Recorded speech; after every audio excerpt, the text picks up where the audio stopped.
बदलापूरकरांची लवकरच महापुरातून सुटका होणार आहे. कारण उल्हास नदीला प्रत्येक पावसाळ्यात येणाऱ्या महापुरामुळे सगळ्यात जास्त फटका बसतो तो बदलापूरकरांना.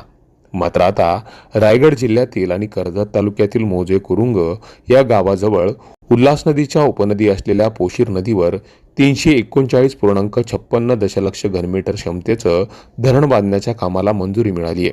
या धरणातून बदलापूर, अंबरनाथ, उल्हासनगर, नवी मुंबई या पालिका महापालिकातील नागरिकांना पिण्याचं पाणी मिळणार आहे. मात्र पावसाळ्यात रायगड जिल्ह्यात आणि कर्जत तालुक्यात मोठ्या प्रमाणात पाऊस पडल्यावर उल्हास नदीला मोठ्या प्रमाणात पाण्याचा प्रवाह येतो आणि त्यामुळे उल्हास नदीला महापूर येतो आणि त्याचा फटका बदलापूरकरांना बसतो. मात्र आता हे धरण बांधल्यानंतर ते पाणी या पोशीर धरणात अडवलं जाणार आहे आणि त्यामुळे उल्हास नदीला येणारा महापूर कमी होण्याची शक्यता आहे. बदलापूरमधील भाजपाचे ज्येष्ठ नेते आणि माजी नगराध्यक्ष राम पातकर गेल्या 1.5 दशकांपासून पोशीर धरणासाठी शासन दरबारी पाठपुरावा करत होते. त्यांच्या मागणीला अखेर यश आलं आहे. कर्जत तालुक्यातील या पोशीर धरणामुळे कशा प्रकारे बदलापूरकरांचा फायदा होईल हे राम पातकर यांच्या तोंडूनच ऐकूयात. आणि मला असं वाटतं की मी त्यानंतर जो फॉलोअप केला आणि आता 2005 साली जो पूर आला त्यानंतर लक्षात आलं की पूर नियंत्रण होऊ शकतो का याच्यावरती मी स्टडी केला. मी अनेक जगातील उदाहरणं बघितली.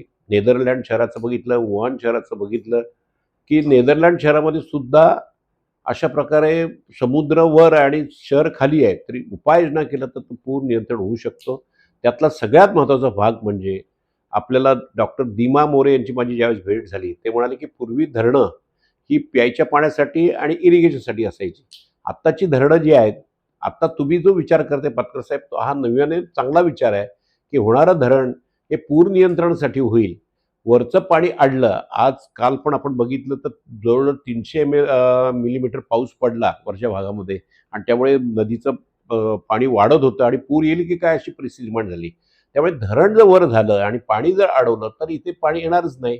आणि दुसरा सगळ्यात महत्त्वाचं म्हणजे आपलं वाहणारं पाणी जे आहे 2000 ते 3000 मिलीमीटर पाऊस पडतो ते जर पाणी समुद्राला फुकट जातंय ते जर उचललं आणि ते भातसा धरणात टाकलं म्हणजे उल्हास खोऱ्यातलं पाणी तानसा खोऱ्यामध्ये टाकलं तर तानसा खोऱ्यातलं पाणी परत भावली धरणात इगतपुरीमध्ये टाकलं, इगतपुरीच्या धरणात टाकलं आणि ते पाणी बाय ग्रॅव्हिटीनी नगर इथून मराठवाड्याला दिलं तर मराठवाड्याची सुद्धा तहान भागू शकते आणि शेतकऱ्यांना पाणी मिळू शकतो.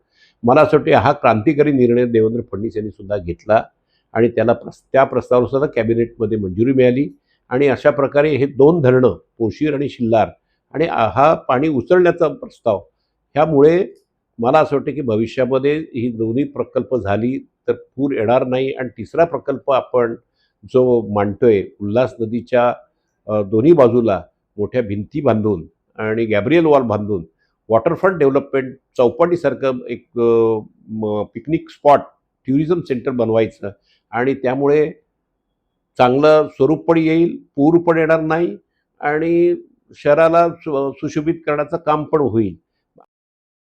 राम पातकर यांनी सांगितल्याप्रमाणे पोशीर धरणाचे सगळ्यात जास्त फायदे हे बदलापूरकरांना होणार आहेत आणि त्यामुळे आता पोशीर धरण लवकरात लवकर व्हावं अशी मागणी बदलापूरकरांकडून केली जाते.